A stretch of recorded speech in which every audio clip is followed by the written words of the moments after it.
नाशिक सातपूर येथील democracy banquet hall येथे रविवार दिनांक 5 ऑक्टोबर रोजी शिंदेचे शिवसेनेचा बूथ प्रमुख कार्यशाळा व प्रमुख पदाधिकाऱ्यांच्या बैठकीचे आयोजन करण्यात आले होते। यावेळी उपमुख्यमंत्री शिंदे उपस्थित पदाधिकाऱ्यांसमोर बोलत होते।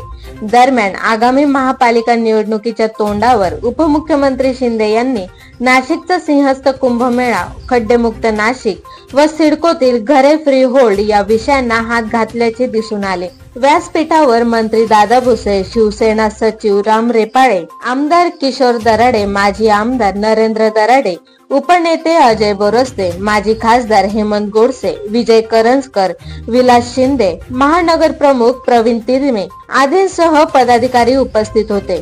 आज आपले सर्वांचे लाडके उपमुख्यमंत्री एकनाथजी शिंदे साहेबांनी नाशिक येथे संबोधन केले।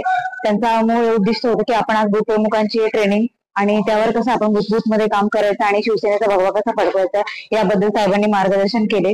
आणि साहेबांच्या मार्गदर्शनानुसार आम्ही सर्व शिवसेना, युवती सेना, सर्व वरिष्ठ, सर्व काही सदस्य आम्ही शिवसेनेचा गड राखण्यासाठी सज्ज आहोत।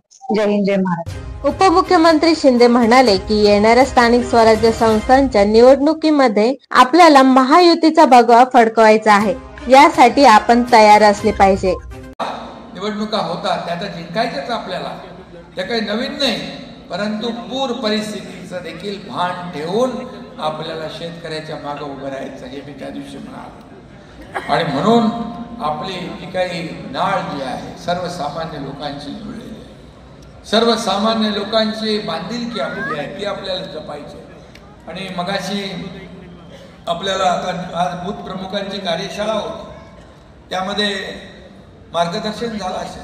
हे सगळे आपले प्रमुख लोक आहेत, बूथ प्रमुख, पदाधिकारी, एवढे लोक जर रस्त्यावर उतरले ना निवडणुकीमध्ये तर विरोधकांची पळताभुई थोडी झाल्याशिवाय राहणार। आणि एक एक शिवसैनिक जो आहे, एक एक शिवसैनिक 100-100, 1000-1000 माणसांचं काम करणार आहे। बूथ प्रमुख सगळ्यात महत्वाचा असतो। बूथ प्रमुख म्हणून मी पण तेव्हा काम केलं, शाखा प्रमुख झालो नंतर, पण बूथ प्रमुख जो आहे हा खऱ्या अर्थाने निवडणुका जिंकून देणारा हा प्रमुख घटक आहे। निवडणूक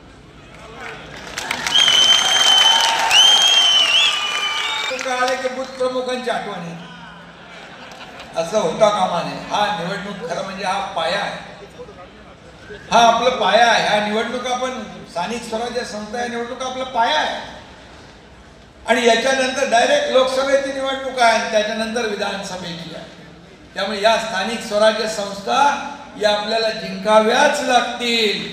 मग जिल्हा परिषदेची निवडणूक असेल, जिल्हा परिषदेवर महायुतीचा भगवा आपल्याला फडकवायचा आहे, नगरपालिकेवर महायुतीचा भगवा फडकवायचा आहे, महापालिकांवर महायुतीचा भगवा फडकवायचा आहे। आणि नाशिक मधलं वातावरण चांगलं आहे, पूर्ण जिल्ह्यामध्ये आपल्याला महायुतीचा भगवा फडकवायचा, लोकसभेत फडकवला। जागर महाराष्ट्र न्यूज साठी अविनाश शिरसाट, नाशिक।